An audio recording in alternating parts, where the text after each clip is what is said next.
Buenas tardes, hoy nos encontramos en el cementerio de Miraflores, en el pabellón de San Pedro, con Daniel Asmat, que es un aficionado de la cultura funeraria, y hoy nos explicará el lenguaje de los muertos. Sí, el pabellón San Pedro es uno de los más antiguos del Cementerio General de Miraflores y aquí se encuentran dos tumbas particulares de dos personajes famosos del Trujillo colonial, donde se pueden apreciar en sus epitafios lo que vendría a ser el lenguaje de los muertos. Adelante. El lenguaje de los muertos se puede apreciar claramente aquí en dos tumbas particulares de personajes del Trujillo colonial. Aquí se encuentran las tumbas de el primer presidente republicano, Manuel Cabero y Muñoz, y a su costado la de su esposa. El lenguaje de los muertos básicamente es lo que vendría a ser lo que se dice en su epitafio, el precepto que tienen de ellos. Aquí en el caso del primer presidente republicano dice: Padre tierno, esposo fiel, amigo incomparable y honradísimo ciudadano. Es decir, el precepto que se tenía del hombre del Trujillo colonial era como que el amante de su patria, el bondadoso ciudadano que hace bien por su comunidad. La otra cara de la moneda sería el lenguaje de los muertos que tiene el epitafio de su esposa, que dice: Oh tú que fuiste de virtud modelo, madre muy tierna, complaciente esposa, rogad a Dios, de en quien gloria goza, por tus 5 hijos que dejaste en duelo.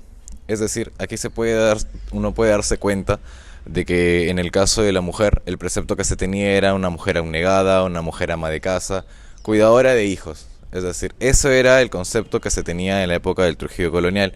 Es decir, a eso se refiere con el lenguaje de los muertos, cómo la gente escribía a las personas en sus epitafios. Ahora vamos a tocar el tema de la iconografía fúnebre. Con estas 3 tumbas muy poco conocidas, o quizás sí, del pabellón San Juan Cancio. Uno de los más antiguos, que incluso aún conserva el piso de esa época, del Trujillo colonial. Vamos a empezar con la tumba de Francisca Ximeno y Quevedo, que era una joven que en esa época falleció de una enfermedad muy rara para esa época, que tampoco tenía cura, y adoleció 30 meses en cama. Y en su tumba se puede apreciar, en el caso de la iconografía fúnebre, a 2 búhos en los extremos. Los búhos son los cuidadores del alma. En la iconografía fúnebre se encargan de llevar al alma a otro plano. Es por eso que se le coloca aquí a los búhos para Ximena Francisca Quevedo, porque su alma sufrió mucho en tierra, para que los búhos puedan llevarla de una manera más rápida y sencilla al otro plano. Por el otro lado, en esta tumba se pueden apreciar a 2 mujeres orando. Esto refleja más o menos que en esa época esta persona que yace aquí tenía mucha afinidad con la religión. A su vez aquí se puede observar un árbol muy común, que es el ciprés llorón. En ese caso esto refleja que la familia sufrió mucho por la pérdida de esta persona. A la vez, los ángeles que forman como columnas de árbol también es símbolo de protección. Es muy común encontrar esos tipos de símbolos en cada nicho del Trujillo antiguo, porque antes la iconografía fúnebre estaba muy fuerte dada. Nos encontramos en la tumba de José Ignacio Chopitea. Daniel nos va a contar la leyenda y la verdad sobre esta historia. Bien, esta es la tumba de José Ignacio Chupetea, una de las más grandes del Cementerio General de Miraflores. Es un personaje muy conocido, ya que en él encierra una leyenda y una verdad. Porque como detrás de cada mito siempre hay algo que sí es verdadero, la historia verdadera. El mito en sí era de que José Ignacio Chupetea, cansado de la marginación que sufría por tener o ser una persona de bajos recursos, y porque estaba enamorado de una mujer que sí era hacendada, decide vender su alma al diablo, con la condición de que al final de sus días él se llevaría tanto el cuerpo como el alma de José Ignacio Chupetea. Y así fue. Sin embargo, José Ignacio Chupetea pudo disfrutar de sus riquezas, pudo disfrutar de la chica de la que se enamoró.